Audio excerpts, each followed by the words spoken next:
সফল হওয়ার জন্য এক নম্বর শর্ত হলো ঈমান।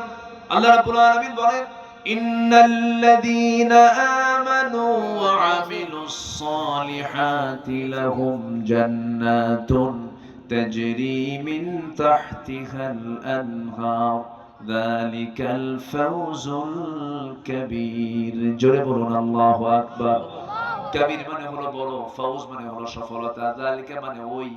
ঈমান যারা আনবে ওই কাজের সফলতা হলো সবচেয়ে বড় সফলতা। জোরে বলুন সুবহানাল্লাহ। নাম্বার 2 হলো পরিশুদ্ধিতা। নিজের জীবনকে পরিশুদ্ধ করতে হবে। পরিশুদ্ধ করার জন্য আমাকে আপনাকে চেষ্টা করতে হবে। আল হালালু বাইয়িনুল হারামু বাইয়িন। হালালকে বাদ দিতে হবে, হালালকে গ্রহণ করতে হবে, হালালকে গ্রহণ করতে হবে, হারামকে বাদ দিতে হবে। যে ব্যক্তি হারামকে প্রত্যাখ্যান করে হালালকে গ্রহণ করবে তার জন্য জান্নাত নিশ্চিত, বলেছেন মুহাম্মদ সাল্লাল্লাহু।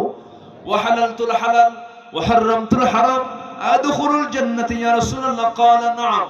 এক সাহাবী বলেছেন, হুজুর আমি যদি হালালকে প্রত্যাখ্যান করি, হারামকে হারাম জেনে যদি হালালকে হালাল জেনে যদি হালালকে গ্রহণ করি, হারামকে হারাম জেনে যদি হারামকে প্রত্যাখ্যান করি, আদখুলুল জান্নাতি ইয়া রাসূলুল্লাহ, আমি কি জান্নাত পাবো নাকি? আমার রাসূল মুস্কি হাসি মেরে বললেন, এই বান্দা জান্নাতি। জোরে বলুন সুবহানাল্লাহ।